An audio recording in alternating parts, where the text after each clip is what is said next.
So on this adventure, we run into a guy selling 3 Dreamcasts and like 50 plus games with this thing. And my brother's trying to haggle with the guy, trying to get a Dreamcast and, like a controller and some other crap for like 35 bucks. And I'm trying to look at a few games here, and we're not getting anywhere. And then suddenly the guy's like, 100 bucks, you can have it all. And we're like, that's probably a really good deal. But we, of course, want to chew him down on it. So we decide we'll go 75 bucks. So we got 75 bucks for 3 systems and 50 of these games here. We got some cool stuff like Namco there. We got some awesome stuff like Test Drive 6. Got Fear Factory in it, in the intro. It's a good time. It's good. If you ever played it, it's worth just watching the intro and remember why that was cool at the time. Got a couple of cool arcade games there. You know, Kiss, not really a fan of Kiss, but a lot of people are. These Evolution games are fairly popular and common, but of course the guy has them basically cannibalized. They are missing mostly everything, so it's mostly just the discs. It's kind of the problem you run into. Most all the games were in pretty good condition except for the cases themselves. The cases are pretty rotten.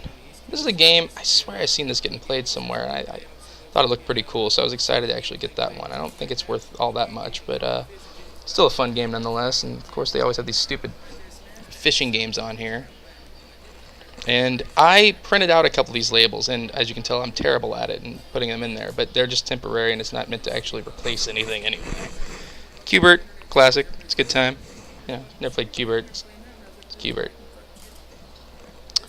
But that game there is actually, Gunbird 2 is probably the most expensive one we got out of there. Again, it's tore up, and I printed my own label, but I mean, it's supposed to be a really fun game, and it's actually worth quite a bit. But again, as you can tell, most of these games, they're actually...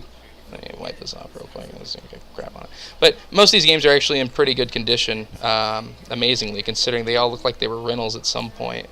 Not all of them, about a third of them do. But it's pretty cool, because I actually got Zombie Revenge and the four-wheel racing over there. If you go and look up on like some of the collectors lists, the four-wheel racing ones, or four-wheel Thunder's the first one on the list, and the Zombie Revenge is the last. So that's kind of neat. But again, missing stuff. You got the Looney Tunes Space Race. It's supposed to actually be kind of a fun game. It's actually one of the probably more valuable ones in here besides Gunbird. Yeah. Some other games in here. These are pretty common. And you got Silent Scout. This is a great game to play in the arcade. Wish I had the arcade machine. And of course, Extreme Sports, because it was the 90s and everything's extreme, and Mountain Dew and Go Team.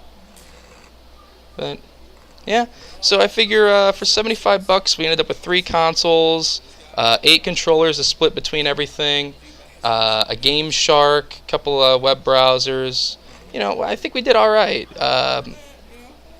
So my brother wanted a console and I wanted a bunch of games. Worked out. It's no Herc's Adventures, but Caesar's Palace 2000 here. It's just it's what they had, and I don't have it, so I bought it. And a couple other games here. It's Tony Hawk, because everybody, nobody has Tony Hawk. And then Spider-Man 3, another Tony Hawk game. But can't complain. I got them all for 50 cents a piece. So I mean, it's not bad. And these people here, this is something I'll never understand. But these people here like to throw away their instruction manuals. I'll never comprehend it. Who buys a game? You've got a perfectly good storage spot for it, and then you just open it up, take it, throw it out. It drives me insane. This one's even better, because look, notice how there's nothing there, right? But they still have the freaking wrapping paper on the edge here. Like, how do you not throw this part away, but you throw away the instruction manual? Like, what in the hell is wrong with you? Like, who does this? And again, for some reason, anti-reading, they threw away the instruction manual for this one as well. Just fantastic. I'll never understand it.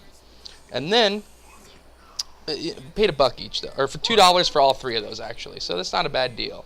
So these over here, I also, the lady was trying to give me a crappy deal on them, but ended up getting all 3 of them for $1 each. So can't complain too much there. The last thing I got here was this Final Fantasy 3.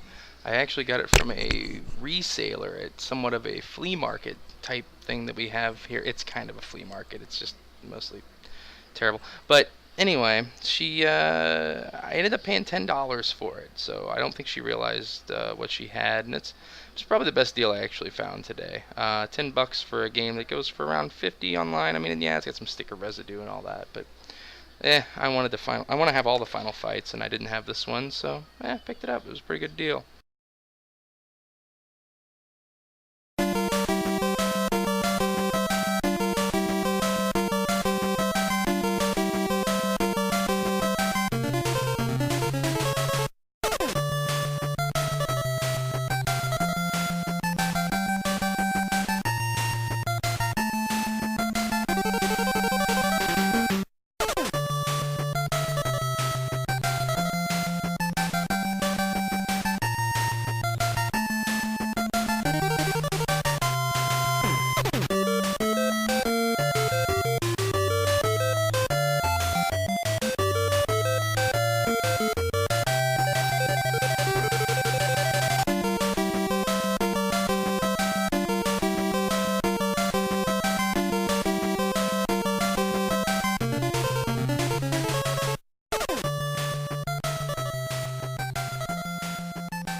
Yeah, but as you can see, it's scratched to all oblivion. Focus, focus, focus, focus. No one loves you. Focus, focus, focus, focus. See, it's scratched, and it's just. You just take this here and you go, thanks, guy, and you just throw it over there on the floor. And then you got this one here. You're like, oh, thanks, ROMs. You know, burnt crap, ROMs. Just. And you go, thanks, and you go. Cool.